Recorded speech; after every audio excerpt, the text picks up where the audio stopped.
5 new free-to-play friendly craftable weapons! Hello and welcome to my channel, Nilou's Gaming. Genshin Impact version Luna 1 has brought with it not just 1 or 2 or 3 or 4, but 5 new craftable 4-star weapons. In today's video, we'll take a look at just how good these craftable weapons are and who you can use them on for your account.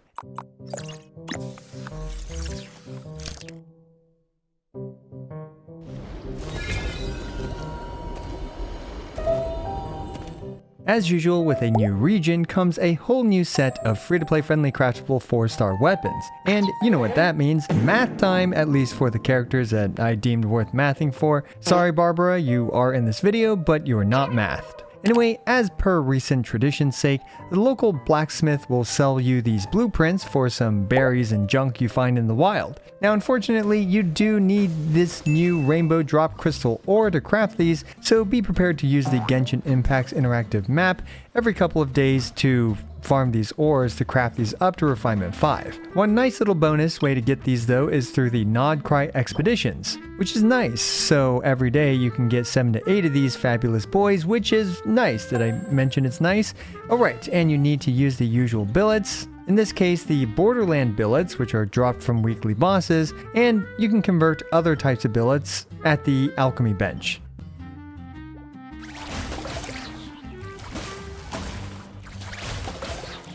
Now, with the basics of weapon crafting out of the way, let's take a look at the first weapon on this top 5 new craftable weapons list, the sword, Serenity's Call. FYI, the stats of all the weapons in this video will be at level 90 and refinement 5. The Serenity's Call has a low base attack of 454 and a high energy recharge secondary stat of 61.3%. Its ability provides 32% HP upon causing an elemental reaction, and if the team has Moon Sign Ascendant Gleam, aka 2 Nod-Krai Moon Sign characters, then the HP buff is further increased by 32% for a whopping 64% HP. Yes, this is a lot of HP, and yes, it is the first 4-star sword that's free that provides HP, and it's nearly guaranteed to make any swordie that can make use of it much thicker than before. As for what characters could use some additional thickness, there are only 3 HP scaling sword characters, being Furina, Nilou, and Layla. Starting with Furina, this is a reasonable side grade to the Fleuve Cendré Ferryman,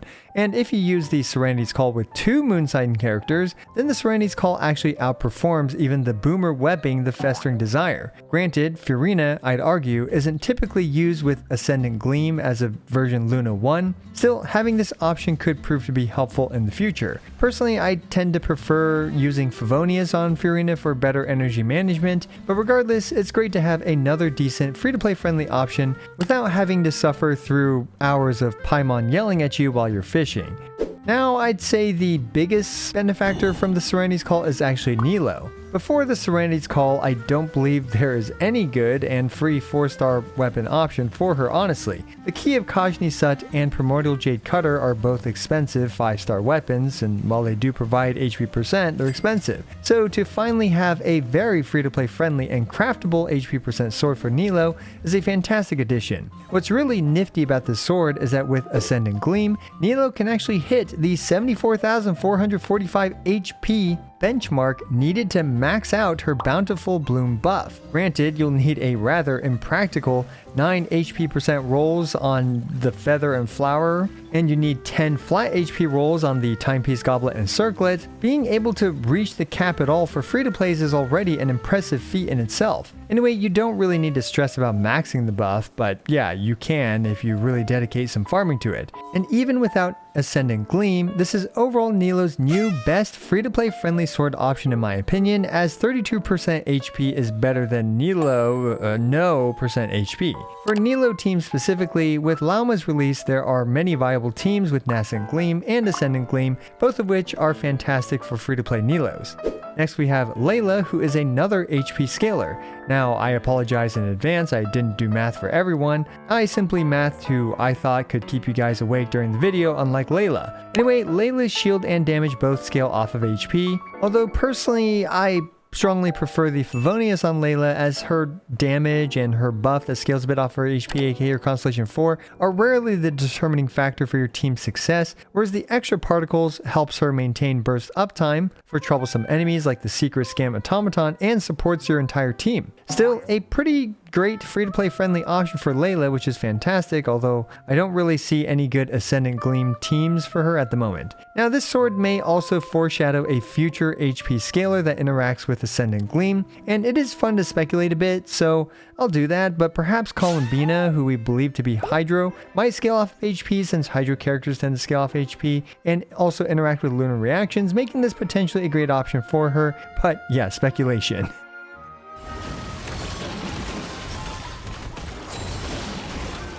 Up next, we have the Master Key, and this thing provides a low 454 base attack and a high 61.3% energy recharge. Upon causing an elemental reaction, this increases your elemental mastery by 120 for 12 seconds, and with Moon Sign Ascendant Gleam, elemental mastery from this effect is further increased by another 120 for a total of 240 elemental mastery. I know it, you know it, I no way this thing isn't for Ino.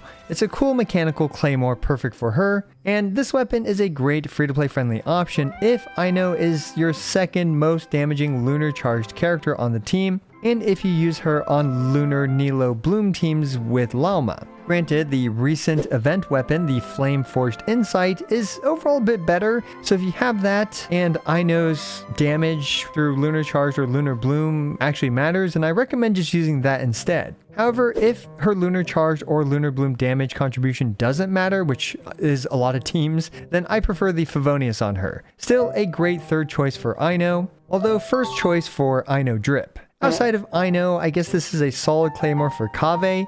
The issue is, even on his best team, Nilou Lunar Bloom, I can't recommend using Kaveh for pretty much any reason, but if you are one of those 8 people on this planet that like to use Kaveh and aren't terrified of seeing him in co-op, then yeah, this is a great free-to-play friendly option for him, since he can make use of everything this provides, and he can also be used on Ascendant Gleam teams. Now, after those two, honestly, out of the remaining cast, this isn't a spectacular Claymore. However, Pyro Claymore DPS characters like Gaming, Diluc, and I guess even Dea with some consolations can use this on a Vape team with Ino and Ineffa. Gaming stands out to me the most out of these because he does have some pretty hefty energy recharge requirements, although again, not something I strongly recommend since investing in these older Pyro characters is a bit questionable in modern times, and most people have more comfy Pyro DPS characters like Mavuika, Arlecchino, or even Hu Tao, but you can consider this for those Claymore characters. Also, a lot of people that use these characters as DPSs have high refinement Serpent Spines, which is still likely going to be their go-to option.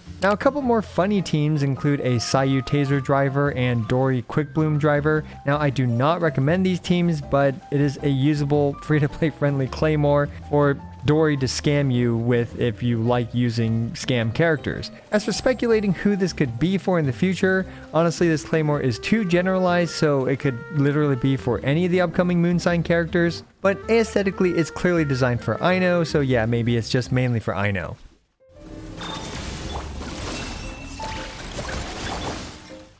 Fortunately, up next we have the Polearm, the Prospector Shovel, and we're getting to the much less generalized weapon, which is honestly nice for me as a guide maker. The Prospector Shovel, besides shoveling the prospects of you winning your 50/50s into the bin, it shovels a moderate 510 base attack and 41.3% attack into your stat page. Electrocharge damage is increased by 96%, and Lunar Charge damage is increased by 24%, and with Moonsign Ascendant Gleam, aka 2 Moonsign characters in the party, Lunar Charge damage is increased by an additional 24%, making it 48% total. This is a really simple polearm, clearly designed for Lunar Charge damage. Looking at this Ineffa chart, it's at around 82% of her signature weapon, and competitive to the Battle Pass weapons, which is actually fantastic for a free-to-play friendly option. However, warning, Ineffa's polearm is a bit more supporty and less focused on her personal damage, so you can expect this to perform a bit worse on a less supporty character like Flins, potentially.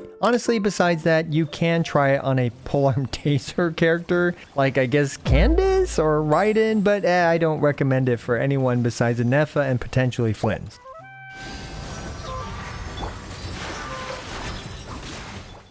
Next, we have the Catalyst Blackmarrow Lantern, A simple weapon for a simple purpose to boost bloom damage. This thing provides a low 454 base attack with a high 221 elemental mastery secondary stat. Bloom damage is increased by 96%, and lunar bloom damage is increased by 24%, and with moon sign ascendant gleam, lunar bloom damage is increased by another 24%. Obviously, this is designed for bloom damage and lunar bloom damage, and no, it doesn't work for hyper bloom or burgeon. The most obvious one is Lauma, and it's a great option for her personal damage, both improving the few blooms that she does trigger since Dendro should be on the enemy most of the time, and giving you large lunar bloom numbers. And if you're already fulfilling her energy requirements, then I actually do recommend this over her other great free-to-play friendly option, the Etherlight Spindlelute. Besides Lauma though, both Barbara and Kokomi can use it on Nilou teams, with it being, I guess, more compatible with Barbara in my opinion, because Barbara isn't as reliant on the sacrificial fragments as Kokomi.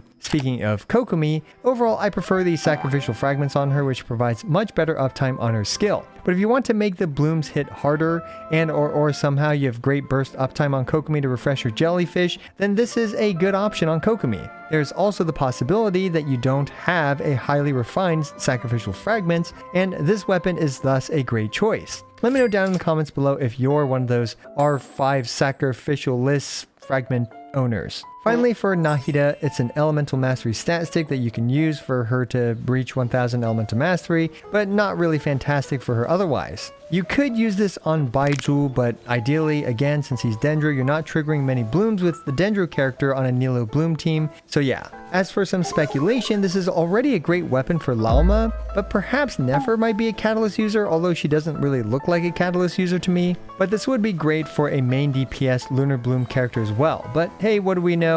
No need for any plumbers to come over here to fix any faucets on this channel.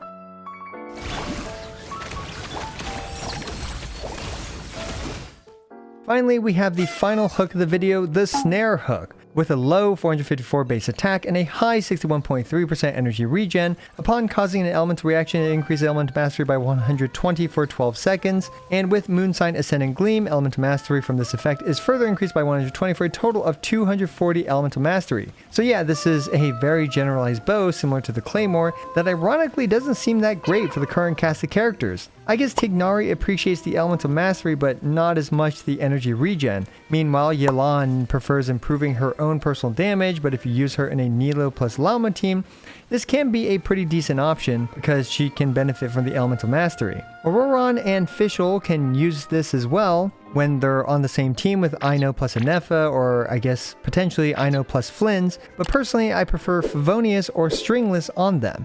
But yeah, it's a reasonable stat stick for them and helps improve lunar charge damage as well. Overall though, this bow is in a weird spot given how you want to use it with Ascendant Gleam, and none of the current bowies appear to perfectly synergize with Ascendant Gleam and also need energy regen, and with the current moon sign characters. Now for some speculation, honestly I have no clue. This thing is too broad and too generalized for me to guess who would use it, but I guess our wallets will find out, hook, line, and sinker.